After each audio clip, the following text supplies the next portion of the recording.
पिछले वीडियो में हमने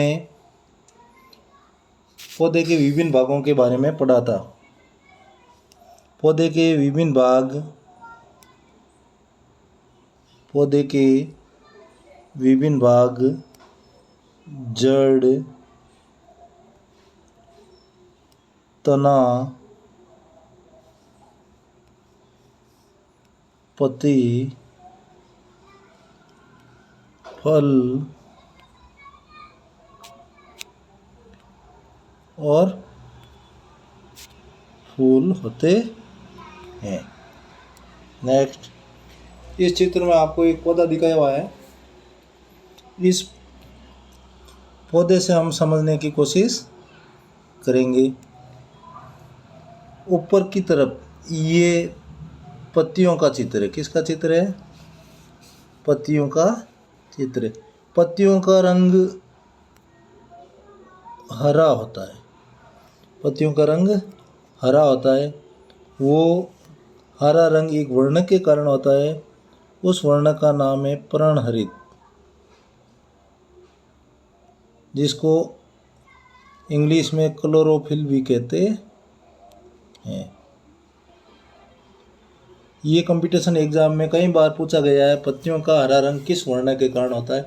तो पर्णहरित या क्लोरोफिल वर्ण के कारण होता है।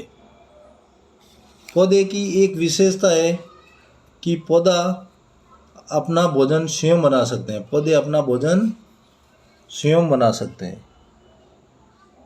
पौधे के पास ये एक यूनिक गुण है, पौधा अपना भोजन स्वयं बना सकते हैं। अब हमारे मन में क्वेश्चन उठता है कि पौधे में भोजन बनता कहाँ है? तो पौधे में भोजन बनने का स्थान है पत्तियाँ। जो भोजन बनाने की पौधे में फैक्ट्री है वो कहाँ है? पत्तियाँ है। पौधे में जो भोजन बनता है उस क्रिया को हम बोलते हैं प्रकाश संश्लेषण। कौन सी क्रिया है? प्रकाश संश्लेषण। पौधे में भोजन बनाने की क्रिया प्रकाश संश्लेषण कहलाती है, जिसको इंग्लिश में बोलते हैं फोटोसिंथेसिस। फोटोसिंथेसिस।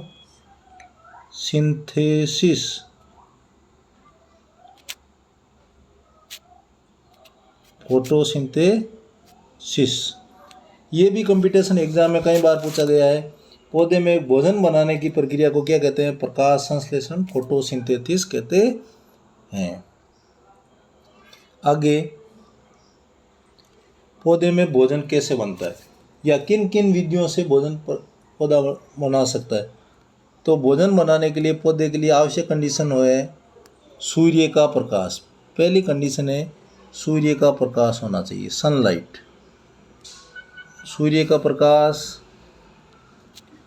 दूसरा, carbon dioxide gas, CO2 gas. ये कार्बन डाइऑक्साइड पत्तियां अपने रंध्रों के द्वारा ले लेती है। पत्तियों में छोटे छोटे छिद्र पाए जाते हैं, उनको रंध्र बोलते हैं। पत्तियों में छोटे छोटे छिद्र पाए जाते हैं, उनको रंध्र या स्टोमेटा कहते हैं। ये भी प्रश्न पूछा गया है कि पत्तियों में पाए जाने वाले छोटे छोटे छिद्र क्या कहलाते हैं? तो वो कहलाते हैं रंध्र या स्टोमेटा। पत्तियों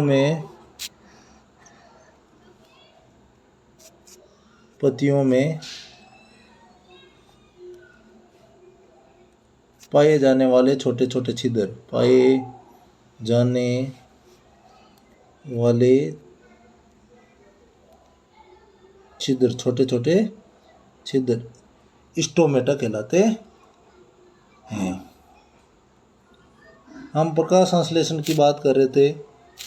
उसमें पौधे को भोजन बनाने के लिए कंडीशन चाहिए सूर्य का प्रकाश, कार्बन डाइऑक्साइड, जल,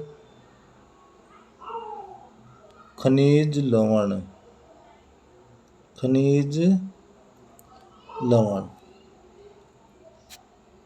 अब पौधा सूर्य का प्रकाश सूर्य भगवान से ले लेता है। दिन के समय प्रकाश संश्लेषण की क्रिया होती है, रात के समय प्रकाश संश्लेषण की क्रिया नहीं होती, क्योंकि सूर्य का प्रकाश प्रेजेंट नहीं होता। अतः हमें ध्यान रखना है कि पौधा दिन में ही भोजन बना सकता है, क्योंकि सूर्य का प्रकाश दिन में प्रेजेंट होता है। कार्बन डाइऑक्साइड गैस वातावरण में प्रेजेंट होती है। इसका कार्बन डाइऑक्साइड का परसेंटेज कई बार कंपटीशन एग्जाम में पूछा जाता है। इसका परसेंटेज याद रखना दोस्तों, 0.33%, यानी 0.33%। ये कार्बन डाइऑक्साइड का वातावरण में प्रतिशत है। जल और खनिज लवण, पौधे में जड़ें पाई जाती है। जड़ें पौधे में पाई जाने वाली जड़ें जल व खनिज लवण का अवशोषण करती है और इन जल व खनिज लवणों को तने द्वारा पत्तियों तक पहुंचाने का कार्य तना करता है। अब तने में भी दो भाग पाए जाते हैं। तने में भी दो भाग पाए जाते हैं। तने में दो भाग पाए जाते हैं। एक भाग कहलाता है जाइलम। तने का एक भाग कहलाता है जाइलम। ये भाग कोई भाग नहीं है, ये नलीनुमा संरचनाएं हैं। इस तने में पाया जाने वाला जाइलम जल व खनिज लवण को पत्तियों तक पहुंचाने का कार्य जाइलम करता है। दूसरा भाग पाया जाता है फ्लोएम। कौन सा भाग पाया जाता है? फ्लोएम। फ्लोएम पत्तियों द्वारा निर्मित भोजन को पौधे के विभिन्न भागों तक पहुंचाने का कार्य करता। पत्तियों द्वारा बनाए गए भोजन को विभिन्न भागों तक पहुंचाने का कार्य फ्लोएम करता है। तो जाइलम जड़ों द्वारा अवशोषित जल व खनिज लवण को पत्तियों तक पहुंचाने का कार्य करता है। पत्तियों द्वारा निर्मित भोजन को पौधे के विभिन्न भागों तक पहुंचाने का कार्य फ्लोएम करता है। और प्रकृति में कार्बन डाइऑक्साइड का प्रतिशत 0.33% पाया जाता है। अब एक इम्पोर्टेंट क्वेश्चन और, प्रकाश संश्लेषण क्रिया में एक तो भोजन बनता है, दूसरा ऑक्सीजन गैस का उत्पादन भी होता। ऑक्सीजन गैस का भी उत्पादन होता है। O2 ऑक्सीजन यानी O2 ऑक्सीजन गैस का भी उत्पादन होता है। और याद रखना है, प्रकृति में अप्रोक्सीमेट 21% ऑक्सीजन प्रेजेंट है। कितने प्रतिशत? 21% ऑक्सीजन प्रकृति में मौजूद है, जो हमारे सजीवों के लिए श्वास लेने में सहायक है। इसलिए इसे प्राणवायु गैस भी कहते हैं। ऑक्सीजन को प्राणवायु गैस भी कहते हैं।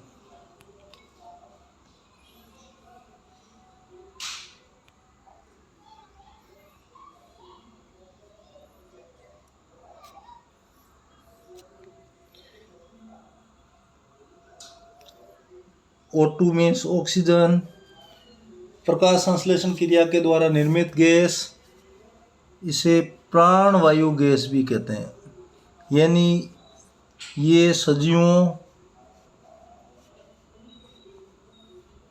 द्वारा श्वसन के रूप में ली जाती, श्वसन के रूप में ली जाती है।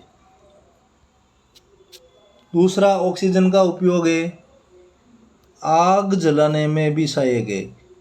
यानी यदि वातावरण में ऑक्सीजन उपस्थित नहीं होगी तो आग नहीं जलेगी। तो ऑक्सीजन का दूसरा उपयोग आग जलाने में भी सहायक है। पहला सजीवों द्वारा श्वसन के रूप में काम ली जाने वाली गैस ऑक्सीजन, दूसरा आग जलाने में सहायक है। और वातावरण में ऑक्सीजन कितने प्रतिशत मौजूद है? 21%, यानी 21% ऑक्सीजन गैस वातावरण में प्रेजेंट उपस्थित है। अब सबसे ज़्यादा पूछा जाने वाला प्रश्न, पेड़ पौधे श्वसन में कौन सी गैस लेते हैं? पेड़ पौधे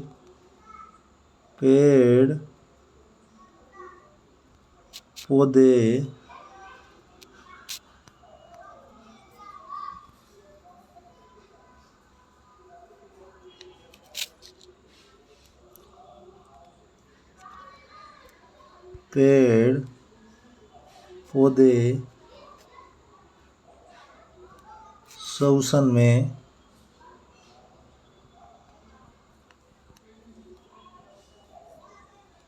कौन सी गैस लेते हैं? गैस लेते। तो याद रखना, कोई भी सजीव हो, चाहे पेड़ पौधे हो चाहे जीव जंतु हो, श्वसन में ऑक्सीजन गैस लेते हैं। कौन सी गैस लेते हैं? ऑक्सीजन। कई बार एग्जामों में ये क्वेश्चन पूछा गया है, तो इसका आंसर होगा पेड़ पौधे श्वसन में ऑक्सीजन गैस लेते हैं। फिर हमने पढ़ा था कि पेड़ पौधे तो कार्बन डाइऑक्साइड गैस लेते हैं।